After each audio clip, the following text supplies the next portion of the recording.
Bienvenidos a la Universidad Continental y a la asignatura Psicopatología 1.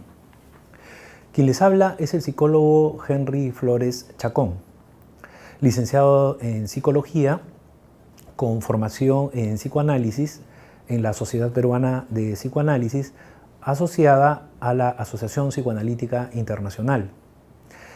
Soy miembro de la Asociación Latinoamericana para la Formación y la Enseñanza de la Psicología, ALFEPSI, fundador y supervisor del Círculo de Psicoanálisis en la Universidad Continental y actualmente en proceso de formación en lo que es para obtener el grado de Magíster en Educación.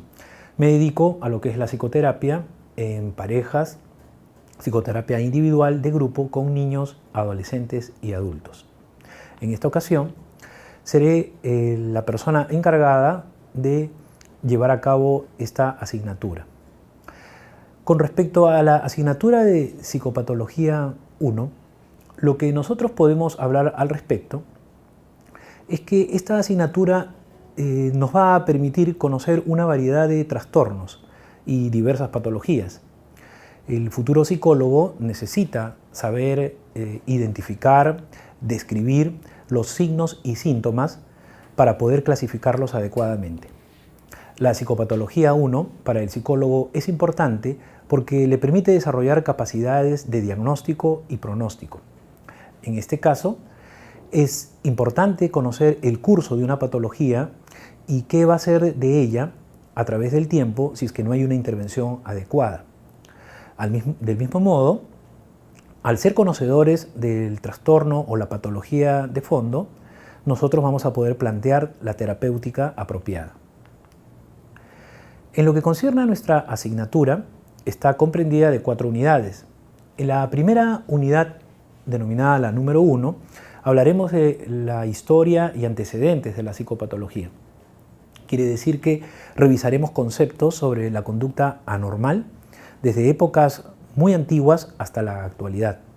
Porque debemos saber que la psicopatología, cuando aún no tenía una ubicación clara en la ciencia, estaba en manos de personas relacionadas con la religión, con el clero, con los hechiceros y los brujos. Vamos a ver cómo a través del tiempo esto ha evolucionado y en la actualidad la ciencia de la psicopatología tiene mucho más claro este tipo de trastornos. En la unidad número 2 entraremos propiamente a comprender ya algunos trastornos, en este caso psicopatologías relacionadas con los procesos superiores. Esto hace alusión a aquellos procesos psicológicos que se desarrollan en la zona de la corteza cerebral, vale decir la inteligencia, la memoria, el pensamiento, el lenguaje. Vamos a ver cómo cada uno de estos procesos presenta también algunas irregularidades, las cuales son importantes considerar cuando se manifiestan algunas anomalías para que de esa manera el psicólogo pueda hacer la intervención adecuada. En la unidad número 3 continuaremos viendo psicopatología de los procesos superiores, pero también veremos algunas patologías relacionadas con los procesos afectivos. Por ejemplo, tendríamos que ver lo que son los trastornos bipolares, lo que son los trastornos depresivos, que nos van a permitir complementar la otra parte de la personalidad que también es necesaria que se encuentre en buena armonía con los procesos superiores para que haya un adecuado desempeño de parte de las personas. Y nuestra última unidad, la número 4, también nos permitirá revisar patología de los procesos afectivos, pero también veremos algunos trastornos volitivos, aquellos que están muy relacionados con la voluntad, y también podremos ver un poco sobre problemas de limitación de la inteligencia, que mayormente está asociado con algunos problemas de retraso. Una vez que terminemos la asignatura, el estudiante va a tener la capacidad de poder describir los signos y los síntomas de las diferentes enfermedades mentales, identificando, según algunos criterios diagnósticos, de los cuales podemos obtener a través de los manuales de clasificación, como son el DSM-4 y el CIE-10, que nos van a permitir poder determinar las clasificaciones correspondientes. Para desarrollar esta asignatura es importante comprender el método clínico. El método clínico es una forma de investigación que el psicólogo utiliza propiamente en el campo. Es decir, que va a investigar cada caso de manera exhaustiva para poder llegar a una conclusión, tanto en términos de diagnóstico como para poder establecer la intervención terapéutica. En este caso, hay dos elementos que son importantes que el estudiante debe comprender. Por ejemplo, lo que son los signos y los síntomas. Los signos están referidos a comportamientos, actitudes, acciones, manifestaciones visibles, observables por parte del psicólogo que está evaluando y que van a permitir complementar con los síntomas que nos cuente y nos manifieste el paciente. Porque los síntomas están referidos a aquellas sensaciones, experiencias subjetivas, alteraciones de algunos procesos que frente a ellos nosotros no podemos dar cuenta, ya que no son observables fácilmente, sino que necesitamos de la ayuda del paciente cuando procede a describirlos.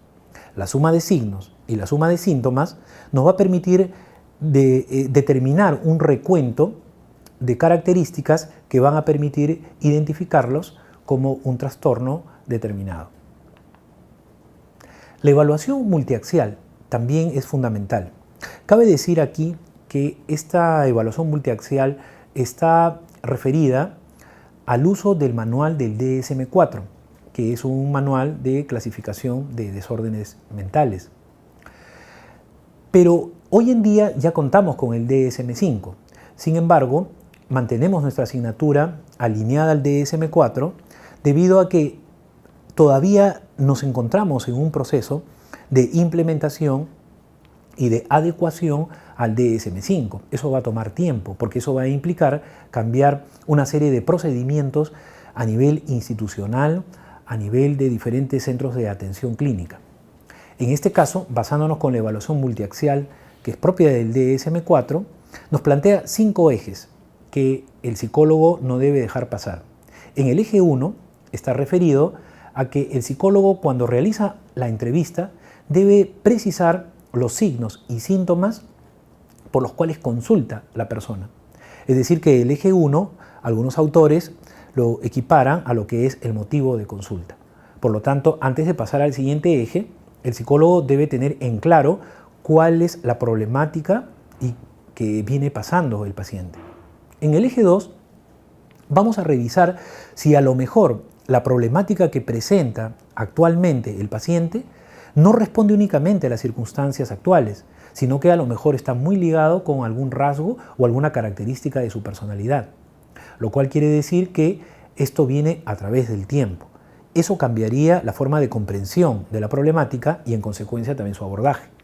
Es en este eje donde también se va a contemplar el retraso mental, porque al haber una limitación intelectual, los procesos de comprensión, la manera como se va a conducir, la manera como va a pensar la persona, también se va a ver alterada. Pero en este caso, no directamente por un trastorno, sino en este caso por una limitación intelectual.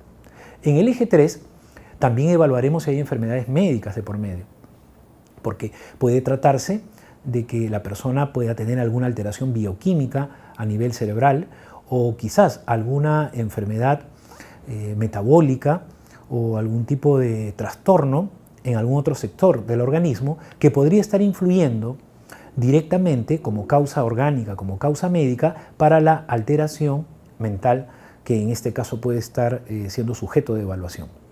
En el eje 4 vamos a considerar si hay problemas psicosociales y ambientales que puedan estar generando esta situación. Obviamente son de mejor pronóstico cuando es un elemento estresor lo que está generando alguna alteración de la conducta, diferente a lo que en el eje 2 se planteaba, que si la problemática que presenta el paciente está determinado con una personalidad, donde ya data todo un tiempo y toda una historia. En el eje 4 veremos que si es un tema generado por algo externo, pues basta con que la persona tome distancia de ello para que recupere cierto equilibrio. En el eje 5 veremos la evaluación de la actividad global. El clínico tiene que evaluar si el paciente en diferentes áreas de su vida, a nivel afectivo, relaciones sociales, productivas, laborales, consigo mismo, si alguna de estas áreas se encuentran afectadas. La lógica es, a mayor áreas afectadas, quiere decir que el trastorno está siendo mucho más complicado. Menos áreas comprometidas quiere decir que la problemática está pudiendo ser llevada por un yo con ciertas fortalezas, o a lo mejor no se trata de un trastorno que sea tan serio. También debemos comprender, para poder adentrarnos al tema del diagnóstico diferencial, dos elementos macros. Por supuesto que si entramos a ciertas minuciosidades o a cierto estudio más profundo de cada una de ellas, vamos a encontrarnos con una serie de variantes. Pero aquí, a nivel macro, es importante que el estudiante tenga una noción fundamental. Es muy diferente hablar de una patología que es generada, si vemos en nuestra diapositiva, haciendo un equivalente a lo que es el hardware, como por ejemplo hablar de la parte física de una computadora. En este caso, para nosotros, lo equivalente sería el cerebro, propiamente dicho, el órgano en sí, a que sea una patología generada por lo que vendría a ser por el software. Es diferente que pueda presentarse una alteración en nuestros archivos, a la hora de procesar una información en nuestra computadora, pero que no es generada por un chip, por los cables, por la parte física, sino que es generada porque probablemente se desconfiguró algo, se generó un conflicto de información. En este caso, lo equivalente para nosotros los seres humanos sería que si el cerebro está intacto, a lo mejor la alteración podría ser por la información, por las emociones que pueden encontrarse en conflicto, y eso pertenecería a lo que es la esfera mental.